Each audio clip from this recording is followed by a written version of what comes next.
What's up? I'm Troubleshoot. Welcome back to Dota. In this quick video, I'll be running through Crownfall Act 4, all that's new and all that you need to know.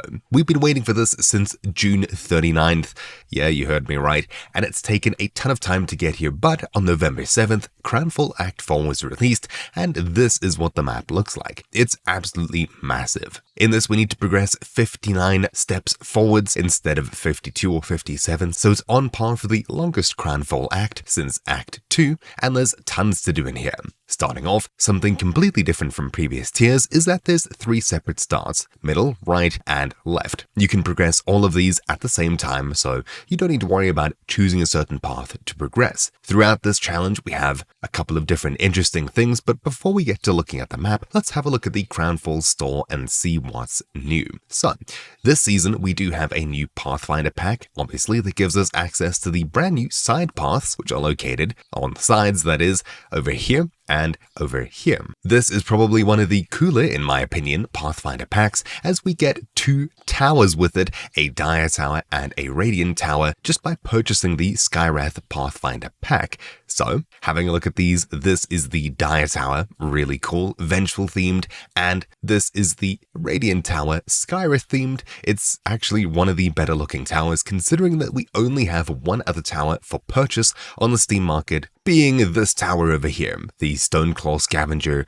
Dire, and Radiant Tower. They're relatively cheap, but if you want a different looking map, you're kind of stuck to just this one skin. Anyways, besides that, we also get 8 Crownfall sticker capsule redemptions, which can be used with the Snake Charmer on the Crownfall Act 4 map, which is located in this central path about halfway up the map to the right here. You'll need the Pathfinder pack to get to the Snake Charmer. But of course, we can't see exactly what it does until we progress there, so for now we'll skip over the sticker capsules, and we'll have a look at the different things here. So, we don't have a Crownfall Treasure 4 that came out with this, unfortunately, but we do have a new Collector's Cache. Previously, we went through the Crownfall 2024 Collector's Cache, but now we have a Collector's Cache 2. Let's quickly have a look at this brand new cache. Inside of here, we've got a bunch of new skins to look at, and we'll start off at the very beginning with Doom. Then, we've got Huskar, Invoker, or a Child Invoker skin, that's pretty cool, with a Forge Spirit variant as well. Then Warlock, which has the skin for him and his golem as well, that's pretty cute. Slark, Abandon,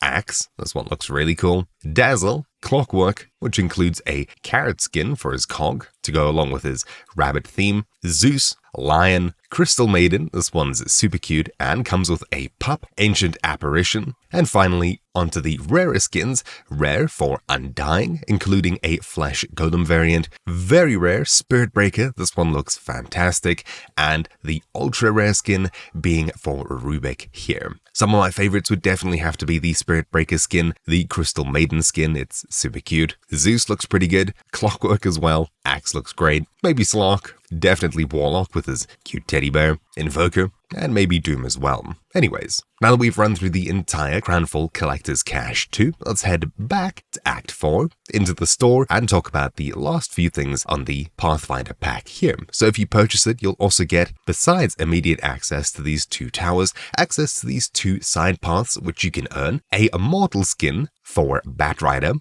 a skin for his bat, and for Bloodseeker, you can get an Immortal back piece, which you can see here with a, I guess, beating heart. That looks really cool. But of course, you'll need to earn your way to these items. If we have a look at the map, on the far left one, we'll have to go through all the way to the final reward here, which is Bloodseeker's back piece. Then on the far right track, earning your way through here, the Batrider skin here. This different style is one of the 3 eternal styles you can earn for Juggernaut, which is all the way at the very top of the map here as the final reward. So the Primal Prowl skin for Juggernaut looks like this. Along the map, we can find the 2nd variant, 3rd variant, 4th variant, and finally the 5th variant as well. You'll find these looking down here. On the right side, we have the 1st style unlock here. Then on this left path, all the way up at the very top here, we have the 2nd style unlock, which is this. Then on the far right, on this right path at the very top of this, we also have style unlock 3, which is this variant for Juggernaut, and along the middle path,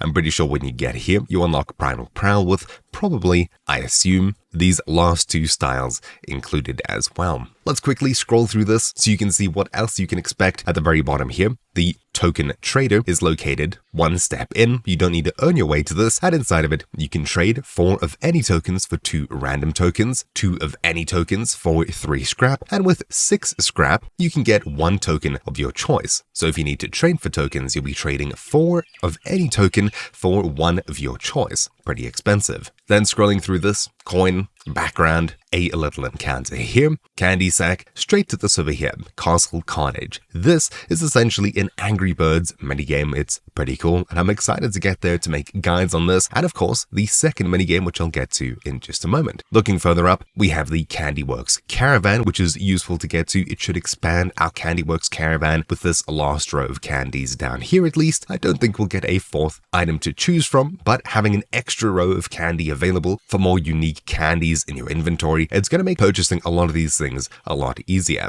On the right, we've got the Snake Charmer for stickers, I guess, a couple of emoticons up here, all the way to this. Divine Intervention 3. We get a seasonal spray and a Shen token, which I assume lets you through here, to another seasonal spray, another encounter. I think this might be a minigame. Seasonal spray, another encounter. I don't think this will also be one. And at the very top, we've got the Crownfall Ultimate Reward here, giving you the Crownfall Act 4 Completionist as well. Then, if we have a look at these 2 side paths, starting on the left, we've got a loading screen. Then we have an encounter up here, which allows you to send and receive tokens to and from your friends. So this is a useful path to get yourself up if you've got some other friends playing the game that can help you, or you can help them. Crownfall Candy Sack, seasonal spray. Then we have this branched off path here with the Pathfinder pack, which gets us treasure 1, coin, treasure 2, emoticon, and the Bloodseeker back piece here. Then moving further up, candy, loading screen, candy, coin, and it splits off here to seasonal spray and a Spoonman encounter. Bomb your way through the Palace Catacombs, so I guess this is probably going to be a Bomberman type minigame. To the left, an emoticon, spray, candy, and Juggernaut's style number 2, all the way to a free Crownfall Treasure 3. Then looking at the right path, we've got a candy sack, emoticon, and this branches off into the Pathfinder pack path, where we have a coin, loading screen, the Secret Trader,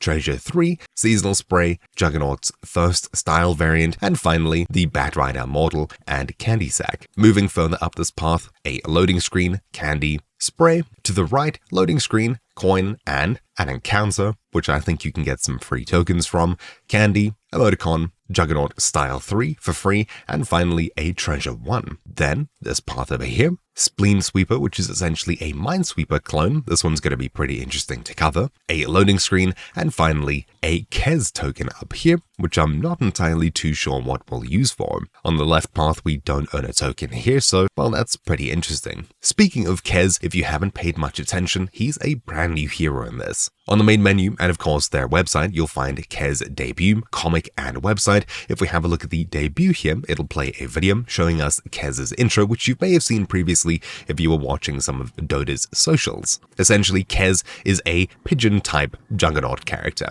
That's dumbing it down quite a bit. He's a brand new melee carry escape disabler hero, who's agility-based with a bunch of different unique attacks, but of course I can cover this in a separate video, I suppose. Quickly finishing off the act, in this we've got a ton of tokens which we can earn. There are 20 unique tokens that we can earn, which is only really similar to Act 3, which had 20 unique token types as well, not counting Pathfinder and the Scrap. The first two had 18 and 17 unique tokens, so it's going to take possibly quite a bit more playing here to earn all the tokens that you need, especially because this is such a large map with 59 steps, the same as Act 2, but this time we have 3 more token types that we need to earn to progress. In this, we'll need to play as Pride heroes, Gluttony heroes, Sloth heroes, Greed, Envy, Wrath, Lust, Discipline, Love, Mischief, Mountain, City, Plains, Desert, Tundra, Cave, Sky, sea, forest, and finally Cosmos, not including Pathfinder and Palace scrap here. So there's tons to do. Best of luck making your way through this, and of course when I get to these minigames I'll definitely be covering them with guides to not only complete them, but of course earn as many tokens as possible, as that's really going to help speed things up. Anyways, for now, I'll definitely be purchasing probably the Skywrath Pathfinder pack, just for these 2 sick tower skins. I'll make my way up to the